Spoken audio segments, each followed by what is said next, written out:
Imagine a knock at your door, but it's not a neighbor. It's the sound of a massive, 1,000-pound stone wall being rolled shut, sealing you and thousands of others inside a labyrinth of tunnels, hundreds of feet beneath the earth. This wasn't a nightmare. It was Tuesday in the ancient underground city of Derinkuyu. I'm Ibnul Jaif Farabi, and this is Echoes of the Ancients.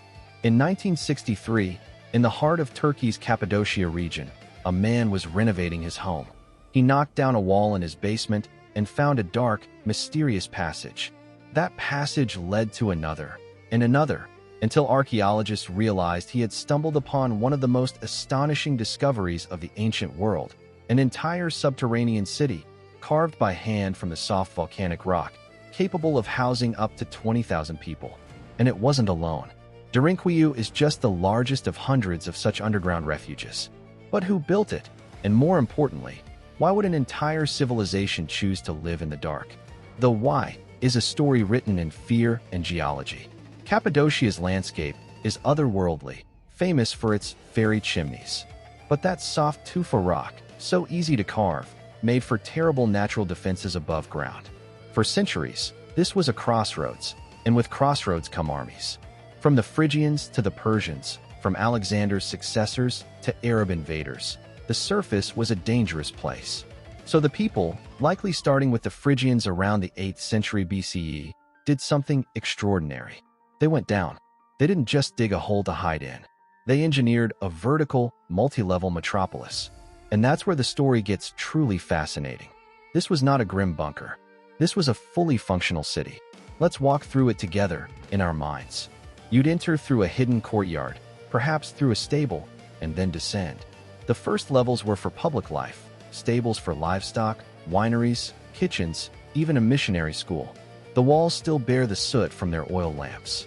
Go deeper, and you find living quarters, cellars, storage rooms stacked with amphorae for wine and oil.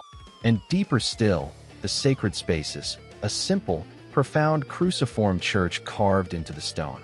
But the true genius of Derinkuyu is in its infrastructure. It had a breathtaking ventilation system. 52 ventilation shafts, some over 180 feet deep, provided fresh air to every single level. They dug protected wells, tapping into the same underground water table that supplied the surface, so they could wait out a siege for months. There were communal spaces, places for worship, and even areas designated for the dead. And for security, massive, rolling stone doors. These could be sealed from the inside, and each level could be isolated independently. They even had narrow, twisting communication tunnels where only one person could crawl at a time, a defender's dream. So what was daily life like in this sunless world? It was likely a rhythm of vigilance. Most of the time, people lived and farmed on the surface. But when the watchmen on the cliffs saw dust clouds on the horizon, the sign of an approaching army, a well-rehearsed drill began. The entire community would funnel underground, driving their animals ahead of them. They'd seal the doors and begin a life of echoing sounds, lamplight, and communal endurance.